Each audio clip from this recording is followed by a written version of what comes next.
كدورة دقي فترة يا دي تقرأ كنت فرات عمتي دقي فترة نمني كتابة كان تقفى عالمني كتابة كان فتوى تقولوا شيخ عبد العزيز عبد الله بن باز كجنم شيخ عبد العزيز عبد الله بن باز سمجر مكوني عالم مفتي ولي قال عالم الدنيا مكرة مال جنبيتا غافين إسا غافتمي بجد بكبراتي أبام منا هذا منا يو إسي رمضان كيس بكك أرمي برني غافتا أرمي رومون سينا قام إسي بك سالا كان يورونغتي صوم نساسون أكم تآج تشا غافتا غافتني جنان أسرت جواب في مالي الجواب تقبيل الزوجة بقصد اللذة مكروه للصائم عند الجمهور الفقهاء لما قد جرى إليه من فساد الصوم وتكون القبلة حراما إن غلب على ظنه أنه ينزل بها ولا يكره التقبيل إن كان بغير قصد اللذة بغير قصد اللذة كقصد الرحمة أو وداع إلا إن كان صائما لا يملك نفسه فإن أملك نفسه فلا حرج عليه لحديث سيدة عائشة أم المؤمنين رضي الله عنها أسكيست مالي واني كرق بابا نما أست سيدبتو فده نمني توكو هذا منايو دنبت بكبرات التحديث كيسا إفاقوديت حكمي كيستي قاما ملي غرتي إسي كسالا جدي دبت رمضان كيسا إلا قبا كيسا ما جديتا قبا بقولان عرض النتائج ما حكم تقبيل في رمضان فرج زوجته بابا منا هذا منا رمضان كيسا يوك قاما إسي كسالا كان دنبتي أكمل الله لما أجل أني قافتني جنان ديبين مالته يو دنگتين جدي رمضان كيسا مكروه جبا مادا حراما متي جبا مادا مالي جبا مادا إذن قرام اللي كنا نمتيتي اللبوني سأوفتي تشوف الإيت للصائم عند جمهور الفقهاء ورى جمهوراتي ورى فقهاء ورى بيكتوتا برتكسية لما قد يجر إليه من فساد وأن كتت جبا مادا جنبي وأنا مالي قرتي قرى فساداتي جيسو في نمني يو قرتي ماتي وفي دنگتي جدي lubbuu fi yoo qabuun dandeenye isii qunnamaa gaafa isii qunnameetiin jedhe ji'a lama soomutu isarratti hojjama saniif jecha irraa fagaatutu caalaa jedhe watakuun alqublatu haraaman gaafa lubbuu fi qabuu hin dandeenye ramadaana keessa maatii iskiyyeen qunnama yoo dhungadhe immoo qunnamtii saalaa geggeessa jedhee yoo waan qalbii keessa dhugoomsu taate dhungatuun haraama in ghalaba calaa dhannihi yoo waan amma isa injifatu taate yaada isaa keessatti annahu yunzilu bihaa isirra in qophata isii qunnama jechaa yoo agartee lubbuu isaa keessatti waan beeku taate dhungatuun haraama yoo walaa yukrahu taqbiilu laakiin immoo yoo lubbuu fi ani lakki yoo isii dhungadhellee isiin qunnamu rahmatummamaaf kabajumama isii qabuuf jecha qofa yoo amanee jedhe walaa yukrahu hin jibbamu attaqbiilu dhungatuuni in kaana bighayri qasdi ladhati isii ammallee agartee bifa ammallee fedhii wal qunnamtii saalaatiin malee yoo akkanaan dhungate humaan ta'u ka qasdi rahma ammallee rahmatummamaaf isimaan mallee agartee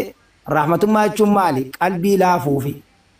akka isiin hin yaaddoofne oo wadaacin amma fakkeenyaaf ba'uu yoo deemu ramadaana keessa imala deemuuf fa'aa yookaan bahee deebi'uufi nagaan naa tureedhee yoo bakka san dhungatee jedhe homaan qabu maaliif ree isii booharsuuf nagaan naa tureedhee dhaamannaaf in kaana yoo ta'e namni suni illaa in kaana saa'iman laa yamliku nafsahu nama lubbuu fi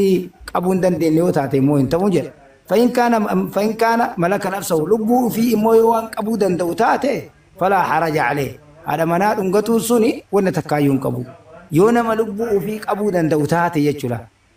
لحديث سيدة عائشة أم المؤمنين حديث عائشة هذا مؤمن توتا ربي نسر عجالته حديث سمال جدا كان النبي عليه الصلاة والسلام يقبل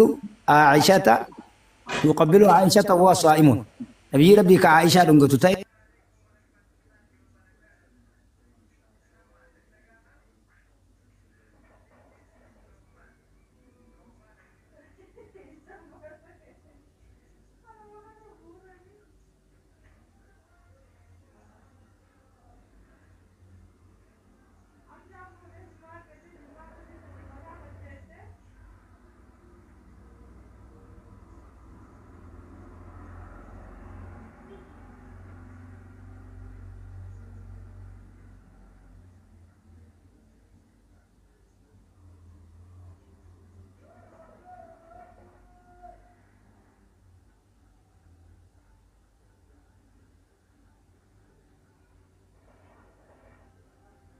صومني أكملت جبا أكملت جامني نمي توقف فكيني في رمضان كيس جارتي على رفيت دونغت يو دونغت أفاني سي تي في كام يسي كيس دونغت شر مالي isii qunnamuu itti yaanne keessi isaa qulqulluudha. Waa takkan ta'u soomanni isaa jedhan. Garuu kana ni manii namni yoo himnee waan soomni isaa cabu se'an beekurra.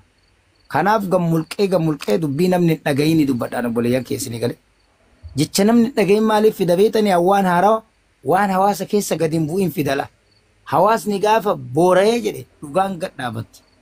Afoo kana ni dammaqan boodarratti gaafa nassiin irra dhaabatee darasaan guutuun girgirri itti naqamee itti dhabame. Adaa akkanaa jedhee namni hin naqaatti. Yoo immoo guutuun keenya afaan hidhannee callifne hawaasni waan beeku. Hawaasni Arabaa ni beeka keenya afaan Arabaa hin beeku. Kanaaf gaffidaan dubbii haarawa gabaabsee kan isin himuu barbaade. Dubbii haarawa gaffidaa bara yoo gaffidu. Jecha haarawa kana maali hawaasa keessa gadi haaseenu.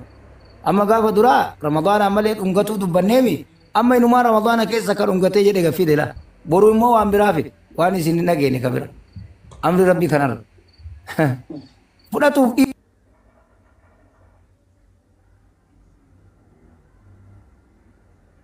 dhiisuun waan biraati baratuun bareeda. Bar fudhatuuf dhiisuun dirqamaa miti baratutu bareeda la. Waa hubatuun dhiiroo maaltu jira. Araba rabbii araba nabii kana caalle gaafii gaafatamee culamaa'iin deebise kana awwaalanii akkasii ummata keenyarra ta'an dhiiroo. Takbiira waa irraa guura sadaqaa irraa nyaata suufa bitata amaamaa hidhata uftottolchaa safuu cabsite jedha asiin beerra namaa xiqqaara naqaa kaan birrii irraa guura kaan immoo gartee walirraa daabboo walirraa jaartii wal jalaa guurata hanqaraa iseen beeku qara'eelleen beeku dhaa wal waakkata yookaan kiisingii wal godhuuf garee keessaa afaan keessa wal dhungatuuf kalaayanii shira isaan tatan kana gadi diigeetiin akka gartee boruuftu malee qarartu wal findhee dhugaan haa wal yaatu dhee duula bane kasi quba qabaadhaa dubbii dhugaan jirtu tan. السلام عليكم ورحمة الله وبركاته. عليكم السلام ورحمة الله وبركاته. وعليكم نقان السلام وقتني ورحمة خبرتني نقان بلتني. الله. محمدو. عندي خيسرون أناتي بريدة وديرة. سويت. بقى نقان نكتب بقى. أستاذي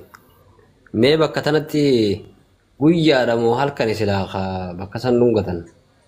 يا رمضان صومنا يجو يرو كم الرأي سير رمضان فجري أبرو سنر راكاسه هاga مغربني قوت يجو صوم ويجو بيقوات دايلا سير صوما سير صوما مالي سير ما صوما رمضان سير ريسا مالي دا يرو فجري الله أكبر جنيج الكبر سنر هنگم اللي حتى يتبين لكم الخيط الأبيض من الخيط الأسود من الفجر هنگم مغربني قهي أدون قد يتوتي صوما جدا مكون كون مالي جاء رمضان ولي قالت رمضان جاء رمضان شهر رمضان جاء رمضان جاء أو أجتشو صوم قافة جرمو صوم يجوني كارثة الإمساكو من الأكل والشرب ومن شهوته وفقبوا يجو صوم يجو أما فكينيا نياتارو فكينيا دو فكر راجل بكتنتي فكينيا أما دوغرتيني بكسان قافة دونغتي فديني تلفتياتي خنكيت مرة قبط ولا موشي تنافيو يادوتي فدين دوبرتين أركانو قبلنانو بشان الرابو دندا بكسانتي سووني شيدان تقامو isiilleen bar ittimteeti akkanaani miti isiilleeni atillee nama uf qabu ta'uu qabaattanii jedhe bar duraa dubbadheera waan kana beeta walumaa galatti isiilleen atillee rahmatummamaaf jecha yoo isiillee agartee isiin dhungattee laafte atillee rahmatummaaf jecha yoo dhungatte rakkoo qabu garuu yoo shaawaaf jecha waan dhungatte soomanni keeni caba ila dubbii addaan qabadhaa dubbii garagaraa bar dubbii yoo agartee qalbii cabnana qalbii fedhiitiin dhungatte soomanni ni caba qabaa kafalan akkas agartiisan ilaalcha ulamaa irra jira garuu immoo qalbii qulqulluudhaaf yoo dhungatte isiilleen qalbii qulqulluuf agartee si dhungatte akkasii mirkaneessite waa takkaayyuun qabu jedhamee waan jawaabamee dhumatee jedhe kalaama arabaatitti gaafatamee gaafiin kun tareera hawaasni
أستاذ قافيتي